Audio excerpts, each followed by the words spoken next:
예수님께서 귀신 들려 눈 멀고 말 못하는 사람을 고쳐주셨죠. 사람들이 충격을 받았습니다.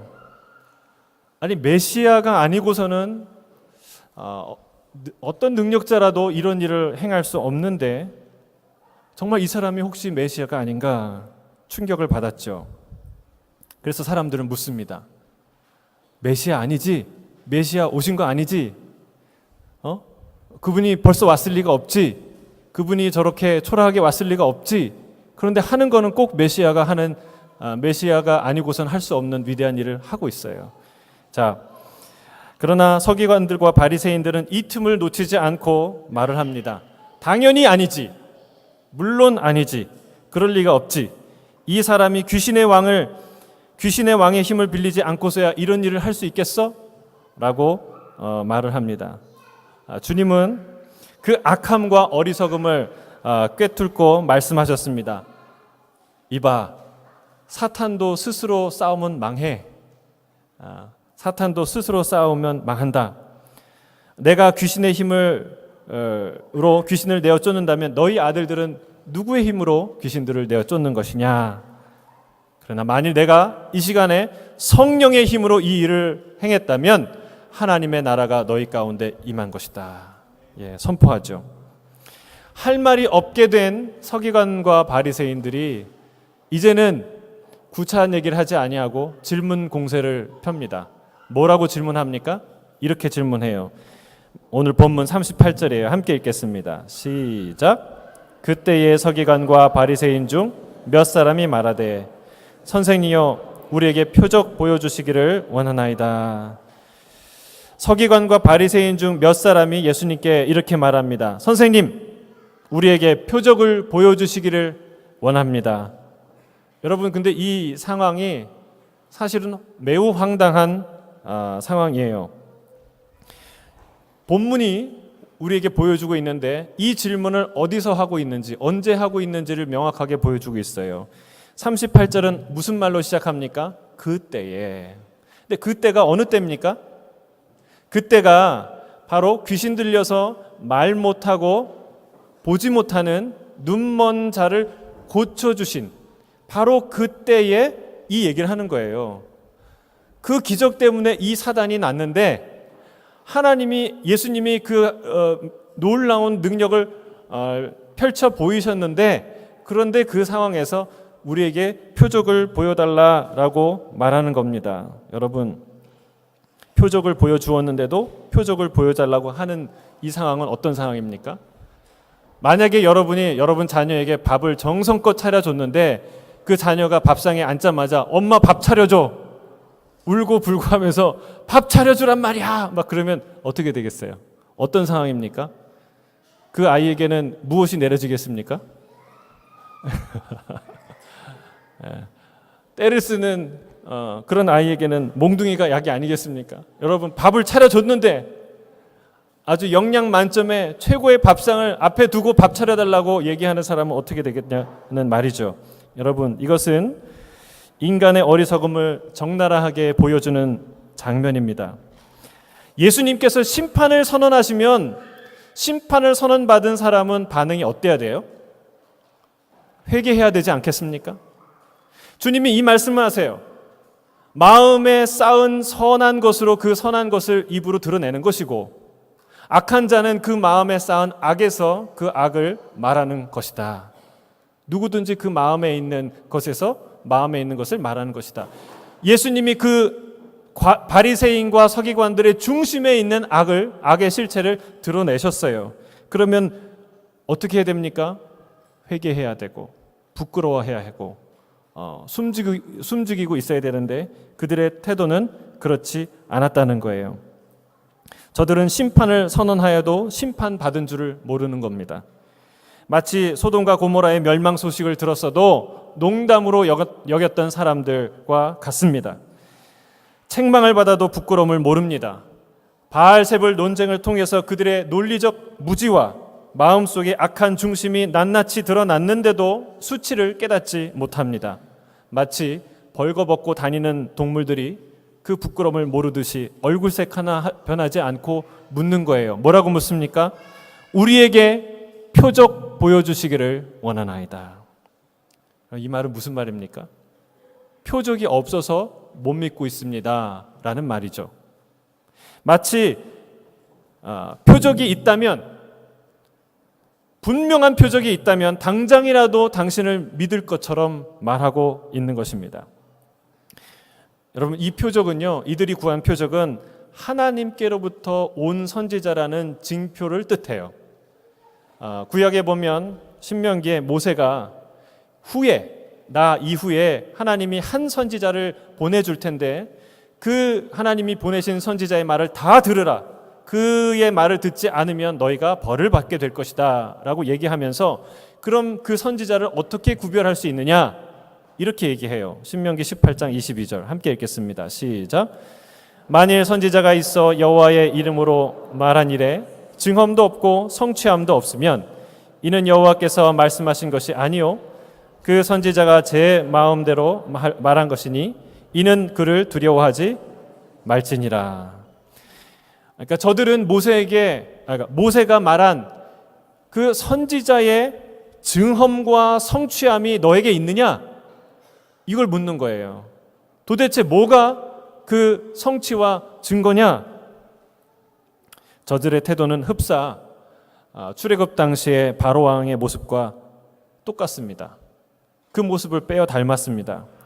눈앞에 하나님의 기이한 일들이 펼쳐지고 있는데, 한 번이 아니라 10번씩이나 계속해서 펼쳐지고 있는데 그것을 깨닫지 못하는 거예요.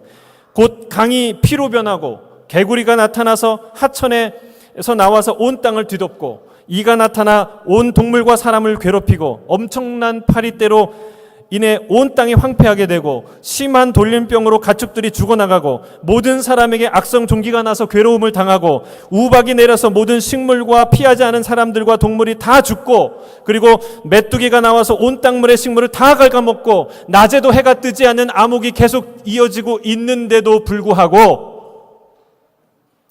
그 하나님이 어디 있냐? 그 하나님이 어디 있냐? 라고 말하는 그런 바로왕과 같다는 것이죠. 여러분, 이거는 바로왕이 멘탈이 강하다고 표현할 수 있습니까? 참 바로왕은 멘탈이 강해. 그런 멘탈이 강한 것이 아니라 고집도 이런 고집이 없는 것이죠. 시쳇말로 뭐라고 얘기합니까?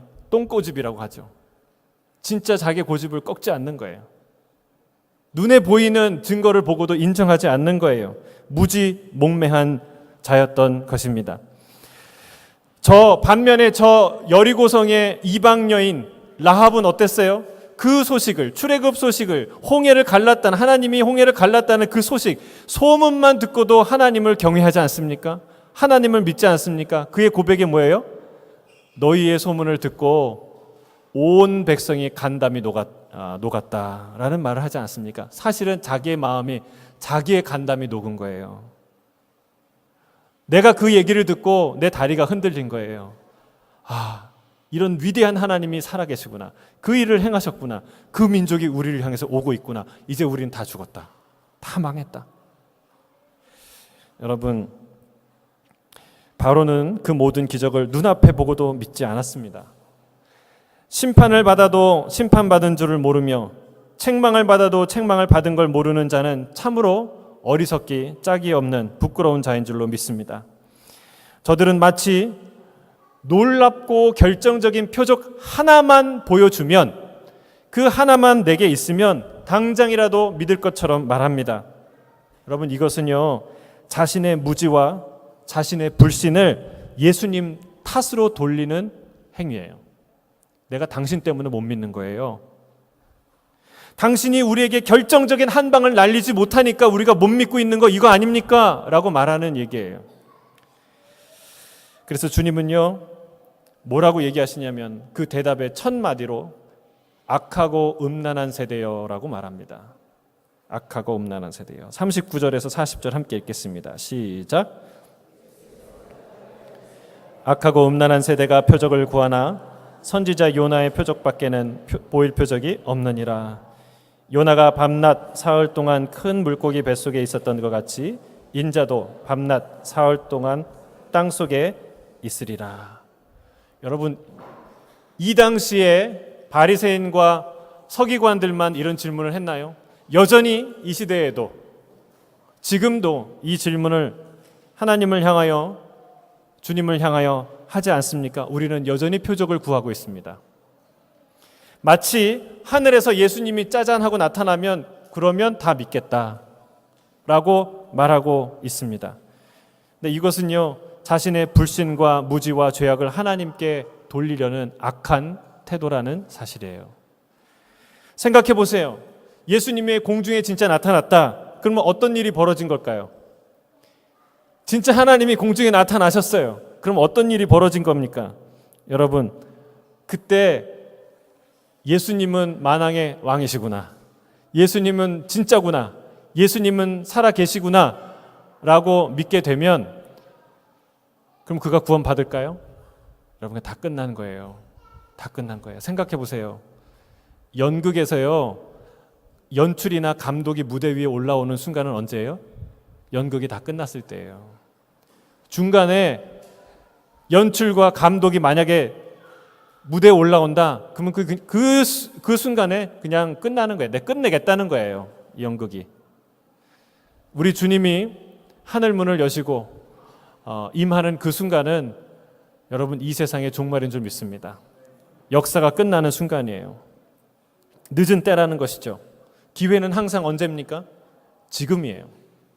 바로 지금 이 말씀을, 이 메시지를 듣고 있는 바로 이 순간이 하나님이 우리에게 주신 기회인 줄로 믿습니다.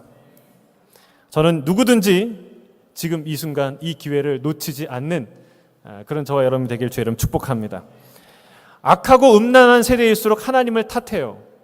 여러분, 이 시대에 얼마나 많은 사람들이 하나님을 욕하고 조롱합니까? 마치 심판장이신 하나님을 피고인처럼 대한다는 거예요. 피고인에게 질문하고 윽박지르고 증명하라고 얘기하고 증거를 내놓으라고 하지 않습니까? 마치 하나님을, 심판장이신, 심판주이신 하나님을 피고인 다루듯이 우리가 하나님을 다룬다는 사실입니다. 이건 왜 그럴까요? 사기꾼의 수법이에요. 자기가 사기를 치는데 그 사기 치는 것을 위장하기 위해서, 자기의 거짓 정체가 드러나는 걸 막기 위해서 더 오버하는 거예요. 더 의로운 척하는 것이죠. 오히려 적극적으로 상대를 공격함으로써 자신을 위장하는 것과 같다는 사실입니다. 바리새인과 서기관들은 이 질문 뒤에 자기의 정체를 숨깁니다. 그러나 예수님은 속이는 자들에게 속아 넘어가시는 분이 아니죠. 속이는 자들에게 당할 분이 아니에요. 저들의 태도를 보면 막 화가 날 것 같아요. 그리고 저들의 완악함을 보면 분이 차오를 것 같은데 우리 예수님은 전혀 흔들림 없이 답을 하십니다. 예수님의 말에는요, 강도가 굉장히 세요. 우리 지난주에 보면 무슨 말이 나왔습니까? 이 독사의 자식들아. 오늘의 본문은 무슨 말이 나와요? 악하고 음란한 세대요. 그럼 이 예수님의 말씀의 수위가 굉장히 높고 강도가 셉니다. 그러나 예수님의 논리는 흐트러짐 없이, 감정의 치우침 없이 진행하고 있습니다. 명료한 논리로 저들의 숨겨진 저의를 드러내고, 그리고 역대급 판결문을 하나님이 선언하고 계세요. 저들은 예수님을 격동시키려고 하고 있지만 오히려 주님은 냉철하고 준엄한 주권자로서의 위엄을 드러내고 계십니다. 우문현답이라는 말이 있어요. 어리석은 질문과 현명한 답. 어리석고 악한 질문, 우리에게 표적을 보여주십시오 라고 말하는 그 질문에 예수님은 현명하고 선하신 답을 하십니다. 그 답이 바로 요나의 표적이에요. 내가 너희에게 보여줄 표적은 요나의 표적밖에는 없다. 근데 여러분, 이 요나의 표적은 무슨 표적일까요? 이 요나의 표적은 3일간 큰 물고기 뱃속에 있다가 살아난 요나의 이야기, 그 표적을 말하는 것이죠. 이 요나의 삶과 같이, 요나에 보여줬던 그 표적과 같이 인자도, 나도 3일간 땅 속에 죽어 있을 것이다. 죽음을 경험하게 될 것이다 라고 말하는 거예요. 십자가의 죽으심에 대한 예고죠. 또한 요나가 3일 만에 다시 물고기 뱃속에서 나와 살아난 것처럼 내가 그 죽음 이후에 살아날 것이다 라는 말씀이에요. 이것은 부활에 관한 예고입니다. 앞으로 일어날 일을 까마득히 모르는 이 사람들은 이 얘기를 들으면서 무슨 생각을 했을까요? 이 예수라는 작자가 무슨 헛소리를 하고 있나, 무슨 말도 되지 않는 얘기를 하고 있나, 이렇게 생각했을 것입니다. 그러나 예수님은요, 악하고 음란한 세대의 그 질문에 가장 성실하고 가장 정직하고 가장 확실한 대답을 하십니다. 그게 바로 요나의 표적이에요. 이들은 질문한 것이죠. 당신이 하나님의 아들이라는 표적, 내가 당신을 인정할 만한 표적, 하나님이 나를 사랑하신다는 표적, 내가 안심하고 당신을 신뢰할 수 있는 진짜 증거, 진짜 표적, 그런 것을 달라고, 그런 표적이 있기냐 하냐고 질문하는 이 악하고 음란한 세대에 주님이 대답하시는 거예요. 그래, 너희가 의심할 수 없고 변명할 수 없고 아니라고 부정할 수 없는 분명한 표적이 나타날 것인데 그게 바로 십자가다 라고 말씀하시는 겁니다. 여러분, 십자가의 대속, 그 죽음과 부활은 그분이 하나님의 아들이라는 사실, 그것에 대해서 의심할 수 없는 증거인 줄로 믿습니다. 만인 앞에서 일어난 살인사건, 이 십자가, 그리고 또 그가 다시 살아난 이 사건, 이것은 몰랐다고, 아무도 몰랐다고 변명할 수 없는 그런 분명한 표적인 줄로 믿습니다. 의인이신 주님께서, 하나님께서 이 죄인을 위해 그 죄를 짊어지고 십자가에 죽으셔서 자기의 목숨을 버리신 이 십자가의 사건, 이 사건은 하나님께서 나를 끝까지 사랑하신다는 누구도 부인할 수 없는 위대한 증거인 줄로 믿습니다.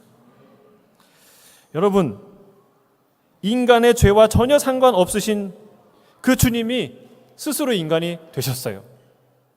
하나님이 이 땅에 오셔서 인간이 되셨어요. 인간의 허물과 죄를 지시고 그리고 십자가에서 자신의 생명을 버리신 이 사랑과 헌신보다 더 분명하고 더 명확하고 더 오해할 수 없는 증거와 표적이 어디에 있겠습니까? 존재하지 않아요. 여러분은 이 표적을 알고 계십니까? 그리고 이 표적을 보고 계십니까? 이 표적은 서기관들과 바리새인들만을 위한 표적이 아닙니다. 모든 세대, 오고 가는 모든 세대, 모든 존재와 모든 사람을 향한 표적인 줄로 믿습니다. 당시에 바울이 그 고대 서양 철학의 발상지라고 여기는 도시 아테네를 방문했어요. 근데 그 아테네를 방문했는데 그 도시는 어떤 도시냐면 그 사람들이 새로운 사상과 이론을 듣는 것 외에는 시간을 쓰지 않는, 그러니까 사상과 철학과 종교에 정말 철저하고 심취한 그런 도시였어요.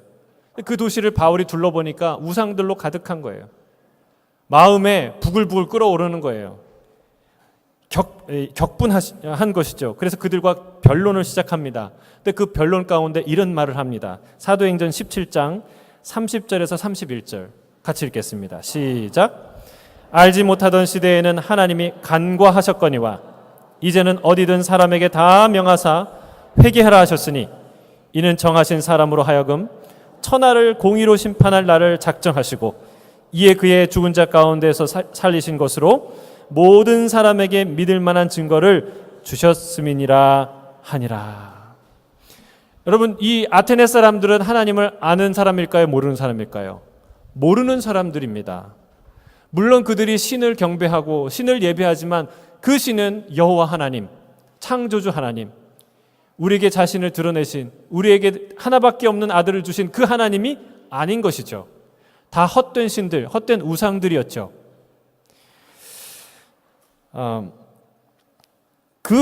바울은 그들에게 명확하게 메시지를 선포합니다. 이전에는 알지 못하던 시대는 좋다. 다 지나갔다. 다 하나님이 책임을 묻지 않겠다. 그런데 그때는 하나님이 간과하셨지만 이제부터는 다르다. 주께서 명령하셨다는 거예요. 다 회개하고 돌아오라고. 왜냐하면 정하신 사람 누굽니까? 정하신 사람, 하나님이 택정하신 사람, 예수 그리스도죠. 이 예수 그리스도를 죽은 자 가운데서 다시 살리신 것, 곧 십자가와 부활이라는 이 사건, 이 분명한 증거를 우리에게 주심으로 말미암아 모든 사람이 이 믿을 만한 확실한 증거를 가질 수 있기 때문에, 이것을 볼 수 있기 때문에 그렇다라고 말하는 거예요. 여러분, 십자가와 부활이 거짓이라면 우리의 모든 믿음과 활동이 다 헛된 줄로 믿습니다. 모든 사람 중에 가장 어리석은 사람들이 저와 여러분이에요. 예수님 때문에 죽은 순교한 사람들이에요. 얼마나 어리석은 사람들이에요. 이게 가짜라면. 근데 우린 알아요. 그게 가짜가 아니라는 거예요. 여러분, 만약 이것이 거짓이라면, 누구도 그 현장을 목격한 일이 없다면, 그것이 다만 주장에 주장을 더한 억지에 불과하다면, 우리가 듣고 보고 있는 이 교회의 역사는 여러분 가능합니까? 불가능합니까? 순교의 역사, 선교의 역사, 이 헌신과 예배는 여러분 가능합니까? 불가능합니까? 불가능한 거죠. 여러분, 우리는 알아요.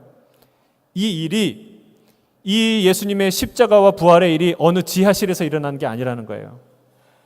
어느 다락방에서 몰래 일어난 일이 아니라는 거예요. 예루살렘 도시 성 안에 있는 모든 사람 앞에서 일어난 것이에요.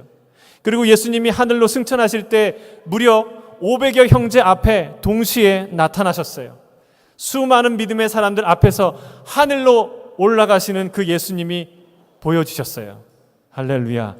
여러분, 이 증거는 너무나도 확고하고 분명한 증거인 줄로 믿습니다. 여러분, 리 스트로벨이라는 사람이 쓴 책 시리즈 나오잖아요. 그 사람이 원래 시카고 트리뷴지에 아주 탁월한 기자였는데, 아내가 점점 교회에 다니고 기독교의 광신자가 되는 것을 참다 못해서 내가 이 기독교회의 오만함과 거짓과 이 이단성을 파헤치리라 연구하기 시작했잖아요. 근데 그가 어디서 부딪혔습니까? 부활하신 예수님께 부딪혔어요. 이 시대에도 역사적 증거와 고문서를 통해서 우리가 접근하면 분명하게 만날 수 있는 사건이 어떤 사건이에요? 십자가의 사건과 부활 사건이에요. 여러분, 이건 누구도 부인할 수 없는 일이에요. 주님이 그 사건을, 이 요나의 표적을 우리에게 주셨어요.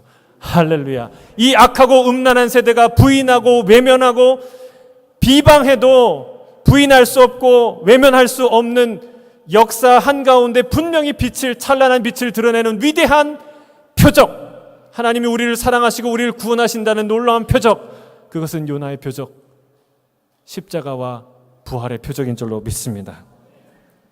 여러분, 이것을 알고도 하나님의 사랑을 의심한다면, 그분의 정의와 구원을 의심한다면 하나님을 더없이 욕보이는 일입니다.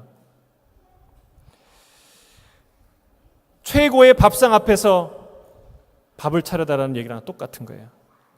인류 요리사, 정말 쉐러턴 워커힐의 1급 요리사가 차려놓은 밥상 앞에서 이게 밥이냐고, 이게 음식이냐고 말하는 것과 똑같아요. 여러분, 그 음식은 안 먹어도 되지만 주님이 차려놓은 이 밥상을 치면 살아날 길이 없어요. 왜냐하면 이건 구원의 영원한 생명을 주는 밥상이기 때문에 그렇습니다. 이 밥상을 때려치고 나가면 거기서 끝나는 거예요.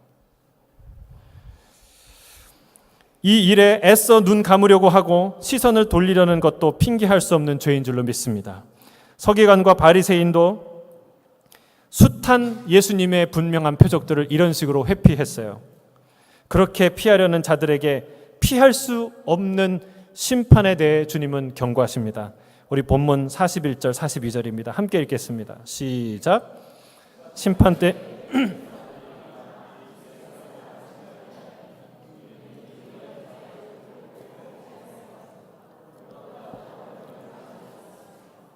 심판 때에 남방 여왕이 일어나 이 세대의 사람을 정죄하리니 이는 그가 솔로몬의 지혜로운 말을 들으려고 땅끝에서 왔음이거니와 솔로몬보다 더 큰 이가 여기 있느니라.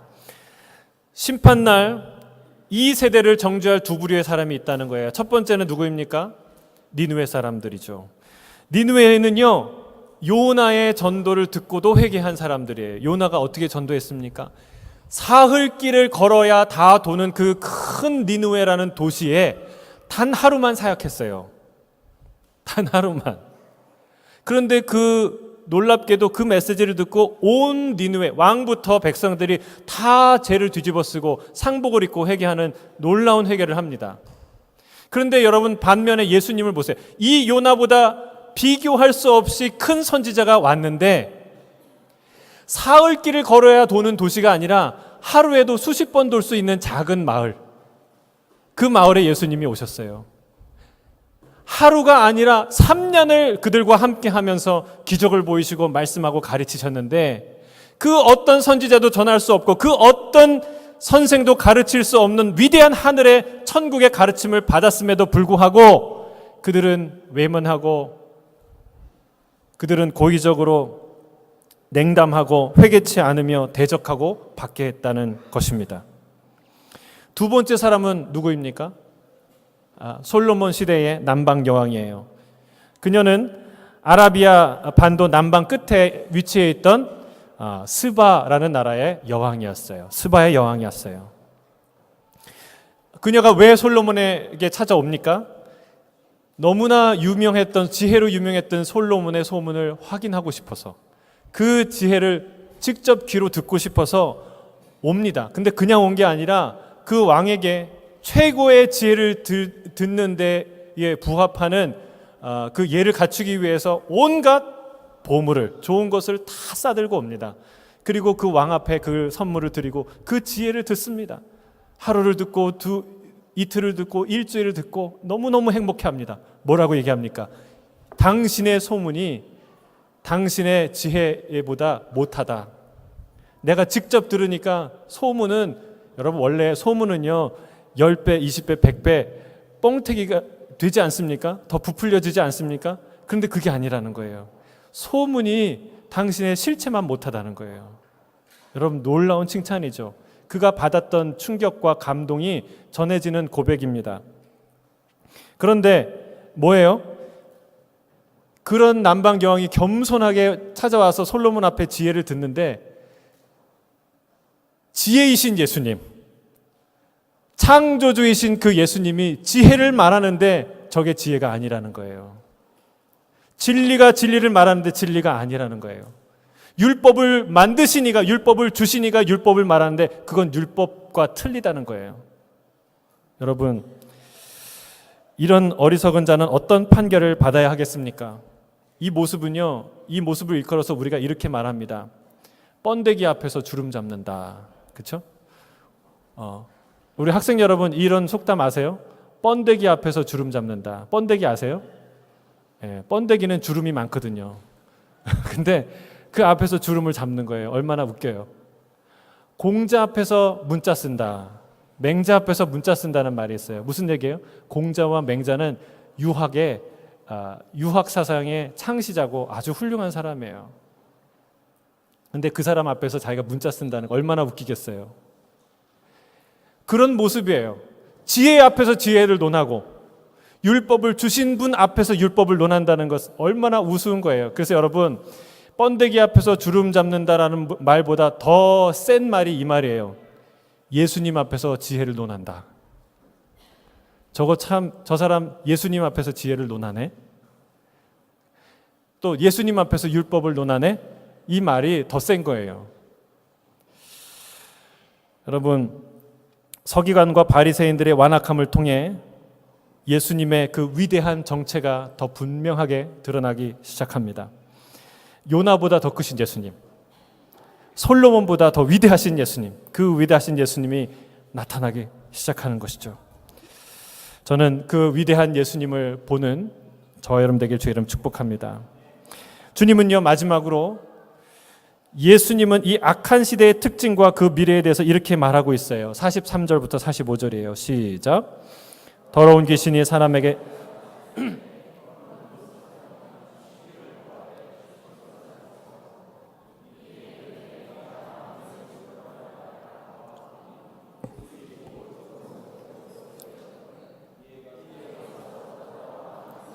일곱을 데리고 들어가서 거기 거하니 그 사람의 나중 형편이 전보다 더욱 심하게 되느니라. 이 악한 세대가 또한 이렇게 되리라. 여러분, 이 모든 논쟁과 이 사단의 시작이 무엇입니까?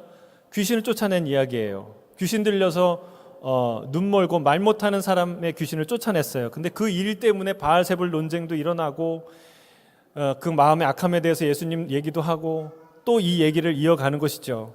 근데 예수님이 이 이야기의 마무리를 귀신 이야기로 마무리합니다. 악하고 음란한 세대에 대한 핵심을 예수님이 찌르고 있어요. 여러분, 이 이야기의 핵심은 무엇이냐? 그것은 귀신 얘기를 하는 것 같지만 이 얘기를 하는 거예요. 우리의 마음과 영혼은 무엇을 비우는 것보다 더 중요한 문제가 있는데 그것은 무엇을 채우는가이다라는 거예요. 다시 말합니다. 무엇을 비우느냐의 문제보다 무엇으로 채우느냐가 더 중요하다는 사실입니다. 악한 세대는 뭔가를 비우고 정리하고 더 나아진 환경을 만들고자 애를 쓰고 힘을 쓸지 모릅니다. 그러나 정작 자신의 영혼을 지켜줄 분을 의지하지 않으면서 자신의 영혼을 진짜 만족으로 채워줄 그분을 의지하지 않으면서 전보다 더 악한 귀신에게 결국은 강도맞게 될 것이다 라는 이야기예요. 무서운 경고죠.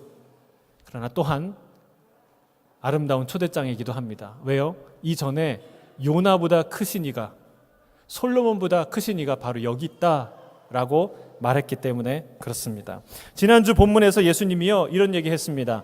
더 강한 사람이 아니고서야 어떻게 강한 사람의 집에 들어가서 그 세간을 빼앗을 수가 있겠느냐라고 말하는 얘기예요. 이 말은 무슨 얘기입니까? 우리의 영혼을 두고 강한 사람과 더 강한 사람 사이에 싸움이 있다는 것을 암시하는 거예요.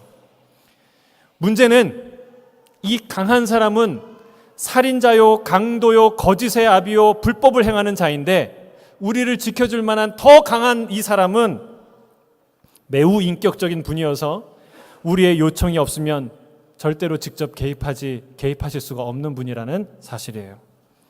여러분, 사탄은요 지배욕이 매우 강합니다. 우리를 붙잡으려는 의욕이 강하고 우리 떠나지 않으려는 그 욕망이 강하다는 사실입니다. 더러운 귀신은 우리의 마음과 생각 그리고 감정의 틈을 타서 불법적으로 우리의 마음을 점거해요. 우리의 삐딱한 생각, 우리의 슬픈 마음, 우리의 원망, 우리의 어떤 마음속에 어떤 감정과 생각을 틈을 타고 사탄이 쑥 들어온다는 거예요. 그리고 우리의 마음과 영혼을 지배하고 다스린다는 거예요. 그리고 안 나간다는 거예요. 이게 사탄이 불법적인 점거지요. 그러나 그보다 더 강하신 주님은요 매우 인격적인 분이어서 우리 스스로 그 문을 열어드리지 않으면 들어오실 수 없다는 거예요. 그렇게 행하지 않으신다는 거죠. 우리는 더 강한 자의 힘을 빌리지 않고서는 우리를 시험하고 우리를 점거하려는 이 강한 자 사탄을 상대할 수 없다라는 사실을 알아야 될 줄로 믿습니다. 악한 세대는요 착각합니다. 스스로 자신을 지킬 수 있다는 착각과 망상에 빠져 있습니다. 그리고 하나님 외에는 다른 모든 힘을 의지합니다. 겉으로는 조금 더 나아지는 듯 보이겠지만 그러나 결국은 떠나갔던 한 귀신이 더 악한 귀신 7을 데리고 와서 예전보다 더 악한 상황으로 그들을 만들고 지배하게 된다는 사실입니다. 여러분, 비움보다는 체험이 더 중요합니다. 따라서 하겠습니다. 비움보다는 체험이 중요합니다. 여러분, 강대국들 사이에서 우리가 중립국 하겠습니다 하면 그냥 중립국이 되나요? 여러분, 강한 자와 더 강한 자들 사이에 싸움이 일어나고 있는데 나는 이 싸움에 상관없어요. 나는 중립국 할래요. 그러면 되나요? 그렇지 않습니다. 여러분, 중립국을 하려면요 먼저 채워져야 돼요. 뭐가 채워져야 됩니까? 우리나라를 결연히 목숨 걸고 지키겠다는 의지가 채워져야 돼요. 그리고 군사력이 있어야 돼요. 경제력이 있어야 돼요. 그리고 막강한 외교력이 있어야 돼요. 그래야 우리나라를 중립국으로 그 중간에 이끌어갈 수가 있어요. 그거 없으면요 그 옆에 있는 악한 우리의 이 나라를 먹고자 호시탐탐 노리는 지배욕이 강한 그 존재에게 먹히게 되는 거예요. 우리가 원하면 중립국이 되는 게 아니라는 거예요. 이게 이게 똑같이 영적인 원리에 포함된다는 것입니다. 사탄은 우리를 지배하길 원하고 사탄은 호시탐탐 우리를 노린다는 거예요. 그 존재 앞에, 그 강한 자 앞에 우리가 그 싸움과 상관없어 선포하면 우리가 자유롭게 되는 거 아니라는 거예요. 그래서 비움이 위험하다는 거예요. 대안 없는 비움, 더 강한 자로 채워지지 않는 비움은 자살골을 넣는 거랑 똑같다는 사실입니다. 그래서 여러분, 귀신을 내쫓는 것보다 회복 사역이 중요해요. 예전에 우리 하 목사님이 그런 얘기를 하셨어요. 우리 작은 성경 공부 모임에서 이런 얘기를 하시더라고요. 본인은 예전에 축사를 많이 했어요. 막 귀신이 떠나가고, 말씀이 선포되면, 성령이 임하면 귀신이 떠나가는 줄 믿습니다. 아멘이십니까? 귀신을 쫓아내는 권세를 우리에게 주셨어요. 여러분, 귀신과 하나님은 함께 할 수 없어요. 하나님 말씀이 선포되면 귀신이 떠나가요. 근데 말씀이 선포되니까 귀신이 떠나가고, 귀신 들린 자를 기도하니까 막 귀신이 떠나가는 일들을 많이 하셨는데, 근데 나중에 그 사람이 1년이 되고 5년이 되고 10년이 되니까 또 귀신 들려서 또 고통하는 것을 많이 본다는 거예요. 여러분, 귀신이 떠나가는 것보다 더 중요한 건 뭐냐면 그 영혼이, 그 마음과 영혼이 치유되고 회복되는 거예요. 도둑을 한번 쫓을 수는 있어요. 그런데 그 도둑이 사라지지 않는 한, 그 도둑 안에 저 집을 내가 훔쳐야 되겠다라는 의지가 사라지지 않는 한, 여러분 다시 도둑이 들어온다는 거예요. 뭐 하지 않으면? 집을 수리하지 않으면, 문을 세우지 않으면, 거기에 잠금 장치를 하지 않으면 도둑이 반드시 다시 온다는 거예요. 예수님이 그 얘기를 하시고 있는 것이죠. 안타깝게도 이 세대는 예수님을 맞아들이지 않고 자신을 비우고 자기 스스로 업그레이드하려고 노력하고 있다는 사실입니다. 여러분, 진짜 회복은 어디서 일어납니까? 언제 우리의 마음이 회복되고 우리의 마음에 문이 생기고 우리의 마음을 닫을 수 있습니까? 언제 이 강한 자로부터 더 강한 자의 힘을 빌어서 우리 자신을 지킬 수 있습니까? 예수 그리스도가 우리의 마음에 들어올 때요. 예수님이 우리의 마음에 들어올 때. 여러분, 지식이 아니라 실제로 주님이 우리 마음에 들어오셔야 우리는 지킬 수 있을 줄로 믿습니다. 주인이 바뀌면 인테리어가 바뀌듯이, 여러분, 주님이 내 안에 들어오면 내 생각과 마음이 다 송두리째 바뀌기 시작해요. 할렐루야. 느헤미야가 오자 예루살렘 성벽을 세우듯이 주님이 오시면 우리의 무너진 성벽들을 다 세우기 시작해요. 할렐루야. 여러분, 문제는 뭐예요? 이 예수님. 여러분, 우리가 예수님 빼고 다 하는데 그거 어리석은 거라는 거예요. 명상, 무슨 뭐 도 닦는 거, 여러분 이거 아주 조금은 도움이 되죠. 그러나 전체적인 최종적인 결과에 가서는 어떻게 된다는 거예요? 다 뺏긴다는 거예요. 사탄에게 다 뺏긴다는 거예요. 안타깝게도 여전히 이 악한 세대는 예수님을 맞아들이지 않을 것입니다. 그 사람의 마지막 결과는 어떻게 될까요? 그 자신들보다 더 강한 자, 사탄과 더러운 귀신들의 밥이 되고 말 것이라고 주님은 경고하고 있다는 사실입니다. 여러분, 이 세대를 보십시오. 예전보다 더 깨끗하고 더 잘 살고 더 정리가 잘 된 것 같은 느낌이 들지 않습니까? 더 멋지고 더 화려해졌지만, 그러나 속을 보세요. 속은 더 깊은 방종과 타락으로 떨어지고 있지 않습니까? 여러분, 마치 요한계시록에 나오는 화려한 바벨론 성에 사는 음녀와 같이 온갖 사치를 누리는 타락한 영혼과 같지 않습니까? 여러분, 우리는 예수님을 맞이해야 되는 줄 믿습니다. 사탄이 우리의 마음과 몸을 지배한다고 해도, 지금 현재 세상이 우리의 마음과 생각을 지배한다고 해도, 여러분 영원히 우리에게 남아있는 희망이 있어요. 뭐냐면 그건 자유의지라는 거예요. 하나님이 우리에게 끝까지 자유의지를 주셨어요.